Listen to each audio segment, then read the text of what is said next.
A world of wonder, where fantastical music machines provide the soundtrack for a tantalizing stroll through history.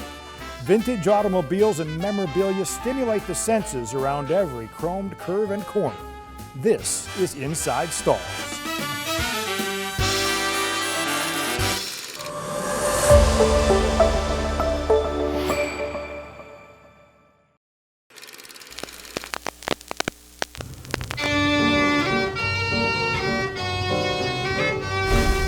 Everything and every automobile inside Stahl's automotive collection has a story to tell. But this brilliant purple-blue 1919 Pierce Arrow 66A4 has more layers than an onion. In 1918, the biggest Hollywood actor on the planet was Roscoe Fatty Arbuckle. The silent film star had just signed a $3 million contract with Paramount Pictures to star in 18 films. The deal made him the highest paid actor in the world. A star that huge needed a ride to match. In 1919, Arbuckle made his way to Earl Automobile Works, later purchased by Don Lee Coach Works, and met with a young Harley Earl. Yes, that Harley Earl of General Motors fame.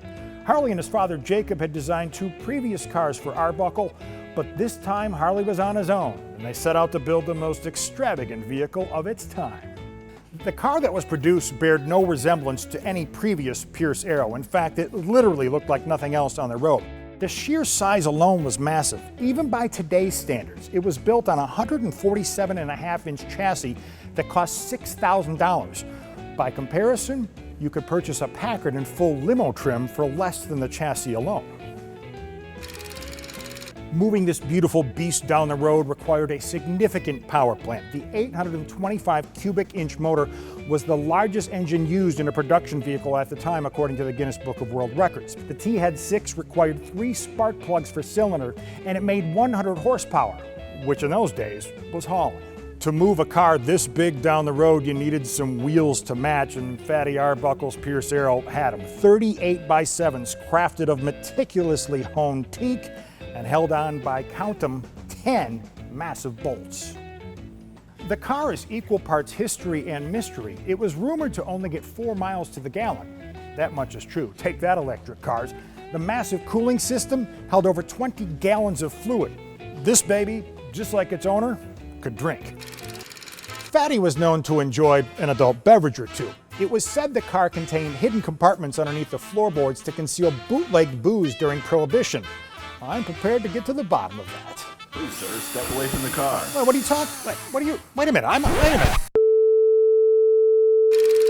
Apparently, drilling on the vehicles is frowned upon here at Stahl's. Fortunately, no drilling was required to discover this compartment behind the front seat. Now, we're not sure if this is the hidden compartment they were talking about, but it is here. The car was also rumored to contain a bar, and if you want to consider this beautiful mahogany cabinet located behind the front seat as a bar, complete with glasses, well then belly up.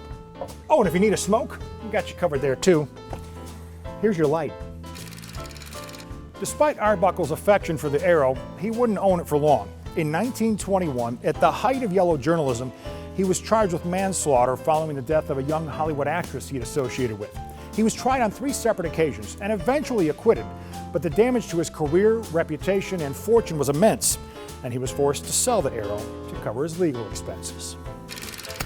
The history of Fatty Arbuckle's Pierce Arrow is matched only by its beauty. Its full restoration was completed in 2007, and since then has won first place in its class at Pebble Beach, Amelia Island, and Meadowbrook. It's been the centerpiece of collections owned by Art Austria, Jim Brucker, Rick Carroll, and the Peterson Museum before finding its home at Stahl's nearly a year ago. Harley Earl has been quoted as saying Arbuckle paid $28,000 for his Arrow. Today, that's the equivalent of $385,887. The price to get it here? We'll keep that between us. But to see it in person requires only a donation of your choosing, because after all, a visit to Stahl's is priceless.